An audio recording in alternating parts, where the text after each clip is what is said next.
Hi guys, I wanted to take a few minutes today and write a quick blog, or do a quick blog about a very interesting and neat conversation I got to have with my wife and a few friends of ours.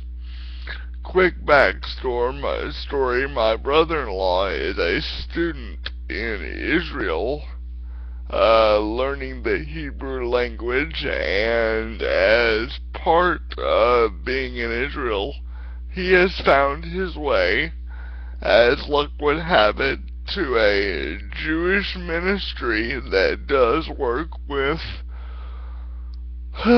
people with cerebral palsy and other profound physical and developmental disabilities, and the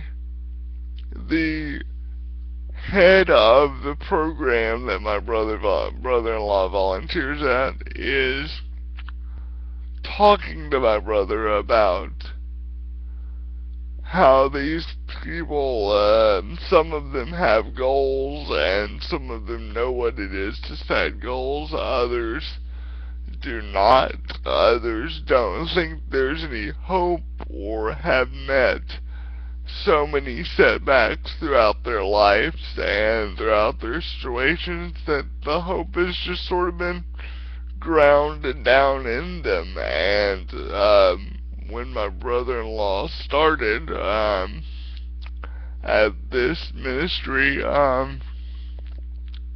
he mentioned that his sister was married to a man with CP, and he put Lisa and I in touch with the woman that runs the program, and we got to have a very cool conversation with the program director, and I believe between 12 and 15 participants last Thursday morning at 5 a.m. local time.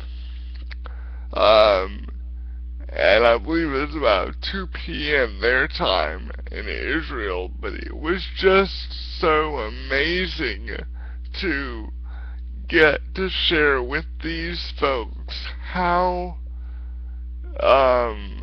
you can have a goal and you can have hope in life no matter what the circumstance. And sometimes it's better to have hope and a goal if people are stacking the deck against you, because when you achieved your goal,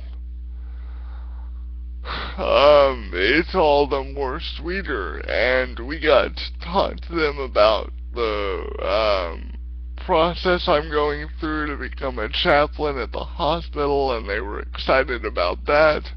They were, of course, thrilled to learn that Lisa and I were married, and some of the cutest and funniest questions we got were about our relationship, because many of these people don't have the opportunity for relationships, or when they have had the opportunity, it hasn't gone well. So they were fascinated that Lisa was an individual that fell in love with a man in a wheelchair, and they wanted to know exactly how that worked. We got a very warm-hearted and loving individual that jokingly said how much money he had and where could he, quote-unquote, buy a woman like Lisa, because she was amazing and she was stunning, that she would come on this journey with me. But I guess why I'm putting it on the blog right for these purposes is it really showed me and my wife that everyone's experience is worthy of love and compassion and joy, and just to see those people who deal with those issues, those physical and mental issues, in a society that truly doesn't understand them, because America oftentimes and the U.S. oftentimes doesn't understand disability rights, but we have an opportunity and a blessing living in America of ADA, and it's sort of being assumed that will be in the culture, even though we have to fight for it from time to time. These people often don't have that. And just to hear that they felt what we feel when we feel frustration, and we were able to help them by saying, look, I've been there. You can have goals. It is right to have goals. It is your right to be paid attention to. Even when people don't understand you, you often have to make them listen. It was a very social justice experience, and it was a very kingdom of God experience. They knew I was a reverend in the Christian church. They knew what I did, and just the fact that I had a job and had achieved so much through Christ, even though I wasn't allowed to be explicitly what you might say evangelistic.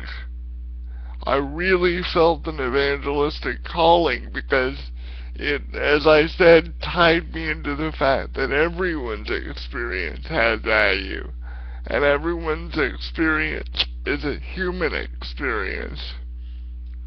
And if we are human, and we've all lived lives,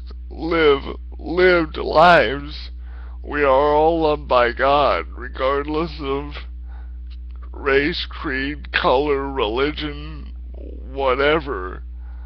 And just to see the joy on their face, to know that somebody understood them when they talked about the heartbreak of